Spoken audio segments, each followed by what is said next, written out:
devenir des saints, mais moi, qui suis-je pour devenir un saint? Une petite anecdote. Vous savez que j'aime beaucoup confesser. Et quand je confesse, surtout des religieuses, pardon mes sœurs, très souvent, j'entends cette première phrase. Mon Père, pardonnez-moi parce que j'ai péché, je ne suis pas une sainte. Et je dis toujours, mais ma sœur, qui vous l'a dit ça? C'est le bon Dieu qui vous l'a dit? C'est lui qui est seul juge. Eh bien, Thérèse de l'Enfant Jésus nous donne la clé quand nous avons cette espèce de culpabilité profonde en disant « Je ne suis pas digne d'être un saint, je ne suis pas digne d'être une sainte, je ne suis pas un héros », comme dit le chanteur. Mais est-ce que la sainteté, c'est être un héros?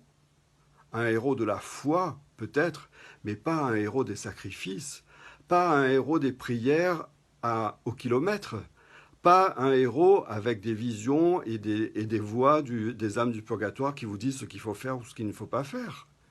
Pas un héros à cause d'une morale en béton armé. Thérèse nous dit ceci. Vous savez maintenant, on est à la fin du XIXe siècle, dans certaines maisons, il n'y a plus d'escalier. Pourquoi? Parce que les escaliers, c'est fatigant. Alors, à la place des escaliers, on a construit une machine qu'on appelle l'ascenseur. Littéralement, ce qu'il fait monter. Eh bien, elle dit, moi qui suis petite, moi qui tomberais si je prenais l'escalier, j'ai besoin d'un ascenseur. Et elle a cette phrase merveilleuse. Cette phrase que vous, comme moi, nous devrions avoir gravée dans notre cœur tous les jours. Mon ascenseur, dit Thérèse, c'est vos bras, ô mon Jésus, pour que vous me fassiez monter jusqu'au ciel.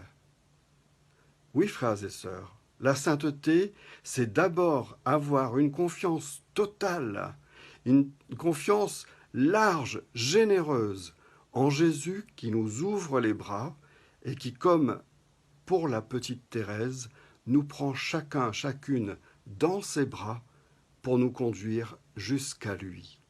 Pourquoi? Parce que c'est ça, son amour.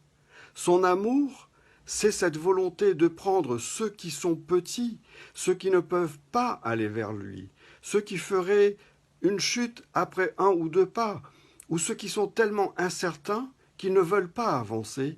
Eh bien, c'est Jésus qui se penche, qui vous prend dans ses bras et qui vous amène à lui.